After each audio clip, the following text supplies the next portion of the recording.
जय गो माता। मेरा नाम है शुभ परम सागर और मैं इंदौर से हूँ।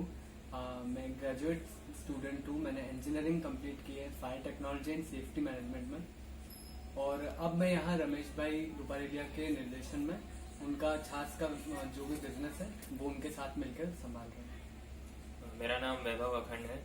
मैंने भी इंजीनियरिंग की है IPS एकेडमी इंदौर से और fire technology and safety engineering से हम लोग ग्रेजुएटेड हैं।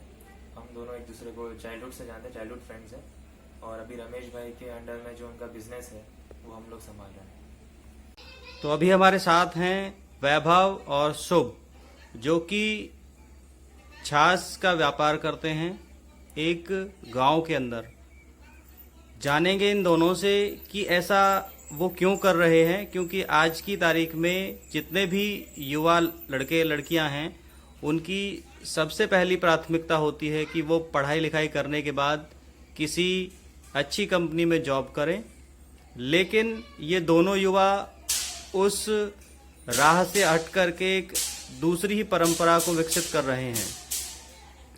तो वैभव, मैं आपसे जानना चाहता हूं कि पहले तो आप ये बताइए कि आपने अपनी पढ़ाई कहाँ तक की है और इस फील्ड में आपने आने का कैसे सोचा?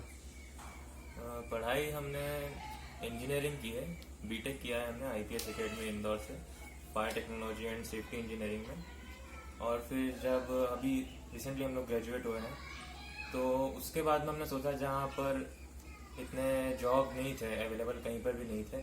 और फिर एक व्यू हमारा यहाँ पर भी गया कि अपनी जो संस्कृति है उसे क्यों छोड़ा जाए, जो कल्चर है उसके अंदर भी यदि उसको लेकर साथ में चल के एक बिजनेस हो सकता है जहाँ पर अच्छा स्कोप है तो क्यों ना किया जाए। और फिर रमेश भाई का प्लेटफॉर्म हमें मिल गया अच्छा खासा, तो उनकी हेल्प से फिर हम लोग यहाँ आ गए। तो आप पहले रमेश भाई के यहाँ पे ट्रेनिंग लेके गए थे या आपको कैसे पता लगा कि यहाँ पे हम आएँ और यहाँ पे हम ये काम करें? हमने रमेश भाई के यहाँ पर पहले ट्रेनिंग नहीं ली थी, लेकिन जो शुभ के मामा जी हैं उन्होंने ट्रेनिंग ली थी यहाँ पर, तो उनका कांटेक्ट था रमेश भाई से। तो उनके थ्रू हमें यहाँ के बारे में सब कुछ मालूम पड़ा, एक एक चीज़ के बारे में पता चला। तो फिर हमारे भी दिमाग में ये चीज़ आई कि हाँ यहाँ पर जाना चाहिए। और फिर मन यहाँ पर लग रहा था कि हाँ ऐसा करना चाहिए, तो फिर हम लोग यहाँ आ गए। शुभ, मैं जहाँ तक अभी समझ पाया हूँ वैभव की बातों से कि एक तो ये था कि आपने बिल्कुल अभी अभी अपनी जो पढ़ाई है वो पूरी की है, उसके साथ साथ आपके पास कोई और विकल्प नहीं था, मतलब जॉब का विकल्प नहीं था। तो कहीं ना कहीं ऐसा तो नहीं है कि ये आपने मजबूरी में किया है शुरू? नहीं, ये बेसिकली हर युवा के अंदर ये ख्याल आएगा। तो ये जो डाउट था हमारा, ये मैक्स टू मैक्स 1 वीक रहा, क्योंकि ऑब्वियसली हम लोग भी यूथ है, हम लोग भी ढूंढ रहे थे अच्छा इनकम वगैरह। लेकिन जब यहाँ आके हम लोग एकदम जब चीज़ों से ग्राउंडेड हुए, हमको ओरिजिनलिटी दिखी जो यहाँ पर जिस तरह से काम होता है, जिस तरीके से होता है, जिस वैदिकता से होता है। क्योंकि जो ओरिजिनलिटी, जो इंडिजियस जो वे होता है वो हर कोई नहीं करता, वो सिर्फ बिजनेस करता है। लेकिन यहाँ पे एकदम रूट से रूट एकदम प्योर चीज़ होती है। तो वो चीज़ हमको पहला पॉइंट ऑफ अट्रैक्शन लगा। फिर दूसरा पॉइंट ऑफ अट्रैक्शन ये था कि यहाँ पर डिसिप्लिन बहुत अच्छा है हर इंसान में। अगर इनका सुबह का टाइम फिक्स है तो वो फिक्स है, जैसे हम लोगों का छाछ का हम लोग रात को 2:30 बजे आते हैं, वो फिक्स है। तो इस तरह ये कुछ चीज़ें इतना अच्छा पॉइंट ऑफ अट्रैक्शन रही जिसने हमको और मोटिवेट किया कि नहीं यार यहाँ कुछ करना चाहिए। और जैसा फ्यूचर एस्पेक्ट हमको दिखा कि अगर इतना डिसिप्लिनरी वे में हम चल रहे हैं और इतना ओरिजिनलिटी लेके चल रहे हैं तो वो कहीं ना कहीं आगे जाके यूज़ होगा, वो वेस्ट नहीं जाएगा। तो ये चीज़ हमें रमेश भाई गुरु जी की काफ़ी प्रभावशाली रही। इस कारण से हमने इस चीज़ को और आगे कंटिन्यू किया। और अब हम लोग को 3 महीने पूरे हो चुके हैं ये करने में, और हम लोग प्राउडली कह सकते हैं कि हाँ हम लोग यहाँ की छाछ बनाते हैं और हम लोग को बहुत अच्छा लग रहा है।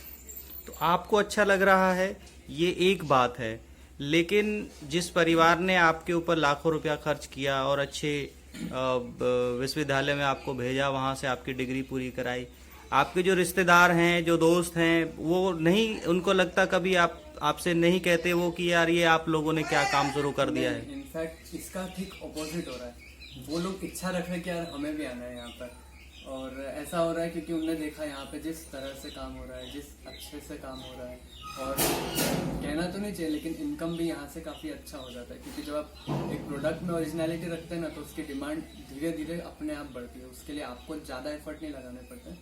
तो वो चीज़ देखते देखते लोगों की डिमांड बढ़ी, डिमांड बढ़ते ही हम लोग का ऑब्वियसली बात है उसका इकोनॉमी में फ़र्क पड़ेगा, तो उससे हम लोग का इनकम भी ग्रेजुअली बढ़ता रहा। तो इनकम जैसा तो कोई पॉइंट अब इसमें सोचने जैसा नहीं, बाकी तो सब बहुत बढ़िया चल रहा है। तो अब जैसा कि आप इस पूरे बिजनेस एक मॉडल को डेवलप कर रहे हो, तो वैभव क्या लगता है कि कितने समय में आप इसको एक ब्रांड के तौर पे एस्टेब्लिश कर देंगे? और चूंकि छाछ जो है वो मार्केट में मतलब उतना ज़्यादा अभी लोकल लेवल पे अवेलेबल नहीं होता है, जिस तरीके से आपने इसको एक जैसे दूध का डिस्ट्रीब्यूशन होता है बिल्कुल उसी तरीके से लेके गए, तो कितना लगता है आपको कि कब तक आप इसे अच्छे से आगे इस्टेब्लिश कर लोगे? देखिए, अभी जिस तरीके से हमारा जो डिस्ट्रीब्यूशन चलता है इसका, वो बहुत ही स्मॉल स्केल पर अभी हमने शुरू किया है, लेकिन फिर भी रिस्पांस बहुत ज़्यादा अच्छा है। तो अगर एक तरीके से अंदाज़ा भी लगाया जाए तो हार्डली एक साल या 2 साल के अंदर अंदर मतलब जो ब्रांड वैल्यू है वो हमारी अच्छी खासी हो जाएगी। क्या प्लान किया है उसके लिए, किस तरीके से जाएंगे आगे? उस तरीके से मतलब उसके लिए हमने ये प्लान किया है कि जैसे दूध की जो बात होती है कि हाँ प्रोडक्शन, जब डिमांड होती है किसी प्रोडक्ट की मार्केट में तो बनी बात है उसकी प्रोडक्शन भी बढ़ानी पड़ती है। तो अगर हम लोग प्रोडक्शन बढ़ा रहे हैं तो बनी बात है जो हमारे डीलर्स हैं, सप्लायर्स हैं, उनके पास में भी पहुँच ही जाएगी वो चीज़। तो अभी हमने एक ऐसा प्लान किया है कि और दूध का जो रिक्वायरमेंट है उसको फुलफिल कर रहे हैं। हमारी बात भी हुई रमेश भाई से भी, इस बात पे हमारा डिस्कशन हुआ है अच्छा, तो उन्होंने भी सोल्यूशन दिया है हमें कि हाँ मैं और मतलब दूध अवेलेबल करवाऊँगा तुमको, तो जिस कारण से हमारे पास जो दही की क्वांटिटी है वो बढ़ जाएगी, और वो बढ़ेगी तो फिर हम और भी ज़्यादा लार्ज स्केल पर छाछ का प्रोडक्शन कर पाएंगे, और इसी तरीके से जो ब्रांड वैल्यू है वो बढ़ सकती है। तो शुभ, एक बात मुझे ये बताइए कि जो एक इसमें चीज़ होती है किसी भी ब्रांड को खड़ा करने के लिए या आगे ले जाने के लिए, कि आप जो कस्टमर है उससे किस तरीके से जुड़ रहे हैं, किस तरीके से आप अपनी पब्लिसिटी कर रहे हैं, तो उस तरफ भी क्या आप लोगों ने ध्यान दिया है? कोई पब्लिसिटी आप किसी उससे कर रहे हैं? एक्चुअली इसमें पहले जो आपने ब्रांड वैल्यू वाली बात बताई, उसमें अभी हम लोग का रिस्पांस ऐसा है कि काफ़ी जाने माने ब्रांड्स हैं, मैं नाम नहीं लेना चाहूँगा, लेकिन उनका जो हमारे डीलर्स हैं वो उनका छोड़ के हम लोग ही छाछ ले रहे हैं। ये डिफरेंस आता है क्वालिटी में, तो उसका हमको काफ़ी अच्छा रिस्पांस है। और आपका सवाल जैसा ये था, तो कस्टमर से तो बॉन्ड एक्चुअली ऐसे ही बनता है कि हम लोग जब ऑन स्पॉट होते हैं तो हम लोग उनसे इंटरेक्ट करते हैं, ताकि उनको कहीं पे भी ऐसा नहीं लगे कि बस हम लोग आ रहे हैं मशीन की तरह, ये लोग ऐसे छाछ ले रहे हैं, हमारे बैग में डाल रहे हैं, बैक टू होम। तो वो चीज़ नहीं है, हम लोग उनसे प्रॉपर इंटरेक्ट करते हैं। अगर वो किसी पर्टिकुलर गॉड को प्रेस करते हैं तो हम लोग उनके लिए उनको रिपीट करते हैं, जैसे कोई जय श्री कृष्ण बोलता है, हम उनको वो चीज़ ग्रीट करते हैं मॉर्निंग में।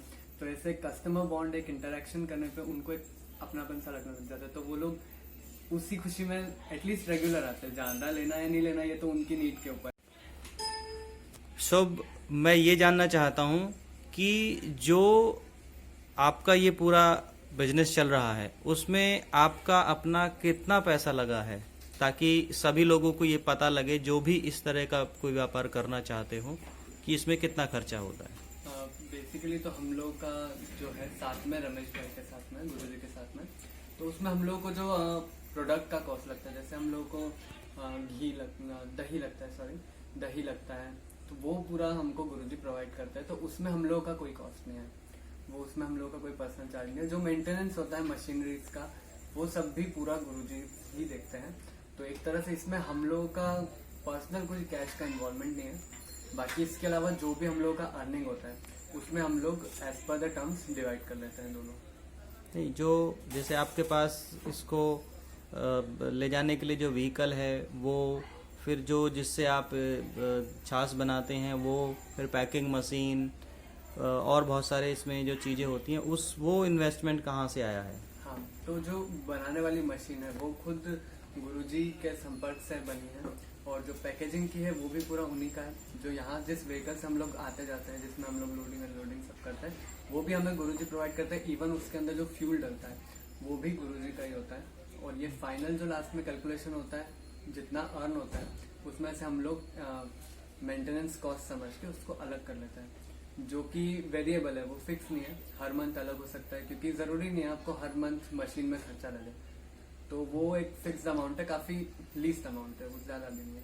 तो बेसिकली आपने दो चीज़ों को इसमें मर्ज कर दिया है। इसमें आपने कॉर्पोरेट स्टाइल में आप पार्टनरशिप कर रहे हैं, मतलब बिजनेस कर रहे हैं लेकिन जॉब के स्टाइल में। करेक्ट। तो दोनों चीज़ें हैं जिससे कि आपको दोनों चीज़ों के फ़ायदे मिल रहे हैं कि आप कॉर्पोरेट में कैसे काम कर सकते हैं, उसको आपने यहाँ पे दिखाया है, और साथ ही साथ आप उसमें हिस्सेदारी भी अपनी ले रहे हैं। तो एक बहुत बड़ी बात ये यहाँ पे हो रही है कि इस तरह के लोग आपके साथ जुड़े हुए हैं जो आपको इस तरीके से आगे ले जा रहे हैं, क्योंकि सबसे बड़ी दिक्कत जो होती है वो फाइनेंस की ही होती है इस तरह के कोई भी नया काम करने में, क्योंकि हर कोई आदमी जब भी रिस्क लेने जाता है तो उसको सबसे पहले फाइनेंशियल प्रॉब्लम ही होती है। अब मैं आखिर में आप दोनों से चाहता हूं कि आप जो नए युवा हैं उनके लिए क्या संदेश देना चाहते हैं, किस तरीके से उन्हें मोटिवेट करना चाहते हैं। तो अब दूसरे जितना भी यूथ है, तो गाइस मैं आप लोगों से इतना चीज़ कहना चाहूँगा, हम दोनों चाइल्डहुड फ्रेंड्स हैं, हम लोग स्कूल में भी बैचमेट रहे हैं, कॉलेज में भी बैचमेट रहे हैं। तो इस तरह से हम लोग का जो आपसी ट्यूनिंग है, हमारा जो आइडिया था ये था कि जो हमारा आपसी ट्यूनिंग है, आपस में केमिस्ट्री है, हम दोनों एक दूसरे को डीप डाउन जानते हैं, तो इस केमिस्ट्री को हमने यूटिलाइज करना चाहा बिजनेस में। क्योंकि कैसा होता है ना, जब दो लोग साथ में बिजनेस करते हैं तो आपस में नोक झोंक बहुत होती है, लेकिन आपके साथ में अगर कोई ऐसा हो ना जिसके साथ आपकी ट्यूनिंग अच्छी हो तो ऑटोमेटिकली चीज अच्छी होती है। एंड टच वुड हम लोग का 3 महीने से बिजनेस चल रहा है और हार्डली हम लोग का एक दिन भी ऐसा नोक झोंक कभी हुआ ही नहीं इस चीज में कि यार तूने ये नहीं किया या तूने वो नहीं किया। तो बाकी जितने भी गाइस हैं, मैं आप लोगों को आपको सिर्फ यही रिक्वेस्ट करूंगा कि बिजनेस अगर आप कोई भी नए में जा रहे हो तो better to choose someone with whom your chemistry is all good. जिसके साथ आपकी केमिस्ट्री बहुत अच्छी हो, बस आप उसी के साथ चाहिए। ये वैभव और शुभ, आप जो है बहुत ज़्यादा लक्की हैं जो आपको एक सजा सजाया प्लेटफॉर्म मिल गया और उसके ऊपर फिर आपने अपनी जो मेहनत है उससे एक बिल्डिंग तैयार करनी शुरू कर दी है। लेकिन जो ज़्यादातर युवा हैं उनके पास इस तरह की अपॉर्चुनिटी नहीं होती है। तो आज जब आप इस काम को कर रहे हैं तो क्या आपको लगता है कि इस काम को या इसी तरह के किसी भी काम को करने के लिए इस तरीके से पैसा लगा करके भी इसको किया जा सकता है, रिस्क लिया जा सकता है? तो बेसिक बात तो ये है कि कोई भी बिजनेस स्टार्ट करने के लिए एक करेज चाहिए होता है। अगर आप में करेज है तो आप बड़े से बड़ा रिस्क लेकर भी अच्छे से अच्छा बिजनेस स्टैब्लिश कर सकते हैं। लेकिन हम लोग फिर भी अपने आप को बहुत लकी मानता है कि हम लोग को इतना वेल मैनर्ड एक पूरा प्लेटफॉर्म मिला जहाँ पे सब कुछ पहले से हम लोगों के लिए काफ़ी अच्छा, सब कुछ एकदम प्रॉपर था।